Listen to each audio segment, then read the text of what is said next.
আমি একটা বিষয় জানতে চাই, সেটা হচ্ছে যে বেসিক্যালি তো আসলে খাওয়া উচিত সকালে বেশি। যেটা একটা প্রবাদ আছে, সকালে খাবে বাদশার মতো, রাজার মতো, দুপুরে রাজার মতো, দুপুরে প্রজার মতো, আর রাতে হচ্ছে ফকিরের রাতে মতো। ভিখারির মতো। হ্যাঁ, ভিখারির মতো। কিন্তু আমরা তো সম্পূর্ণ উল্টা করি। আমরা সকালে উঠে, এবং আমার জন্য এটা এক্স্যাক্টলি। হয়, সকালে উঠে আমার খেতে ভালো লাগে না। দুপুরে মোটামুটি খাই, আর মানে মানে ভারী খাবারটা হয় রাতে। তো এইটা এটা আসলে বেসিক্যালি মিডিয়াতে যারা আছে, মিডিয়া বলেন বা যারা বিভিন্ন জব ফ্যাসিলিটিতে আছেন, ধরেন আমিও যখন স্কয়ারে ছিলাম, তখন যে জিনিসটা হতো, সকালে অনেক সময় আমিও ব্রেকফাস্ট করে অফিস ধরার জন্য কিন্তু আমি করে আসিনি, হ্যাঁ। তো আমার ব্যাড প্র্যাকটিসের মধ্যে কিন্তু এটা একটা ছিল, একটা সময় আমি অনলি চা বিস্কিট খেয়ে আসতাম, এবং অফিসেও আমার লাঞ্চ ফ্রি ছিল। তো মোস্ট অফ দ্য টাইমে, যেহেতু আমি একটু চুজি সব জায়গায় না খাওয়ার কারণে, আমার কিন্তু অনেক সময় অফিসের লাঞ্চও কম খাওয়া হতো এবং খুবই কম। যার কারণে বিকেল থেকে আমার একটা ক্র্যাভিং তৈরি হতো। এখন আমি অ্যাজ এ নিউট্রিশনিস্ট বিষয়টাকে ট্যাকেল করতে পারতাম।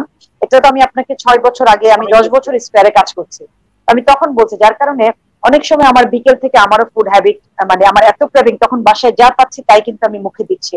তো আমি তখন নিজেকে আবার, আমি বুঝি যে না, আমাকে তো এটা কন্ট্রোল করতে হবে। আমি হয়তো হাঁটতাম এটা, যার কারণে আমার ওজনটাকে আমি কন্ট্রোলে রাখতে পেরেছি। বাট এখন আমার যে স্টেজ, ধরুন আমি এটা আপনাকে 6 থেকে 10 বছর আগের কাহিনী বললাম, কিন্তু এখন আমার যে বয়স, তখনকার বয়সের সাথে ডিফারেন্স ছিল। তখন যেটা করতে পারবে, এখন কিন্তু চাইলে সেটা না। যার কারণে আমি কিন্তু ফুল ফুড হ্যাবিট চেঞ্জ এখন, মানে পরিপূর্ণ ব্রেকফাস্ট এবং লাঞ্চ করে ইভিনিং থেকে খাবার কমিয়ে দিই। তাহলে বেসিক্যালি আমরা এটা আমরা হলো নিয়ম। আমরা যে রাতে সাধারণত বিয়ের দাওয়াত খাই, বা হুম, বাসায় দাওয়াত করি, এবং বিরিয়ানি খাই হুম, মাঝে মাঝে, তাহলে কি বিরিয়ানিটা আমরা হুম। সকালে খাবো? নো, এটাও খুব মজার জিনিস, খুব ভালো। কারণ আমরা তো সোশ্যাল মানুষ, আমাদেরকে যেতে হবে, আমরা এনজয় করি, এবং বাঙালি ফুড খেতে পছন্দ করে, খাওয়াতেও পছন্দ করে, তাই না? সো দ্যাট এই ম্যাক্সিমাম ইনভাইটেশন গুলো যেহেতু রাত হয়, এখন একটা বিষয় হলো, সপ্তাহে 7 দিন অনেকে দাওয়াত অ্যাটেন্ড করে, এটা তো কখনো পসিবল না, এটা উচিত না, তাই না? আচ্ছা, আপনি সপ্তাহে একদিন বিরিয়ানি খাবেন, ডাজেন্ট ম্যাটার, এবং ইট উইল, আপনি ডিনারে নিবেন, ফাইন। আপনি সকাল থেকে রাতের যে অন্য সময় যে ক্যালোরি, কিন্তু কখনো এটা হবে না সকালে টোটাল মিল আপনি বাদ দিয়ে দিয়েছেন, রাতে টোটাল, দুপুরে টোটাল মিল আপনি না খেয়ে আপনি ডিনার যখন করতে বসবেন, অবভিয়াসলি তখন আপনি ব্রেকফাস্ট এবং লাঞ্চের চেয়ে বেশি খাবেন। এটা সবাই বুঝে না। সবাই একটা কথা বলে যে আমি তো 2 বেলা খাইনি, ফাইন, 2 বেলা খাননি, কিন্তু ওই যে 2 বেলা আপনি খাননি, একবেলা খেয়ে সেটাই আপনি আপনার বডির মেটাবলিক প্রসেসটাকে নষ্ট করে দিলেন। এই জন্য ওই দিন কি করবেন, ধরেন ব্রেকফাস্টে কোনো কার্বস রাখলেন না, ব্রেকফাস্টে হতে পারে যে একটা ডিম খেলেন, তার সাথে একটা ফ্রুটস খেয়ে ফেলেন, ফাইন, অথবা 1 গ্লাস দুধ খেয়ে ফেলেন, একটা ডিম খেলেন, অথবা এক গ্লাস দুধের সাথে বাদাম খেলেন, লাইক। আচ্ছা, মাঝখানে অনেকে কিছু খায় না, অর্থাৎ ইন্টারভেলে কিছু একটা, একটা শসা হতে পারে, গাজর হতে পারে, একটা অ্যাপেল হতে পারে, লাইক এটা একটা খেয়ে ফেললেন। আচ্ছা, লাঞ্চ তখন ওই দিন কি করলেন যে, আচ্ছা রাইস, ডাল, ভাত, সবজি সবই খান, যে কোনো একটা দিন দিয়ে হয় রাইস খাবেন, অথবা ডাল আর সবজিটাকে দিয়ে পেটটা ভরায় ফেলবেন।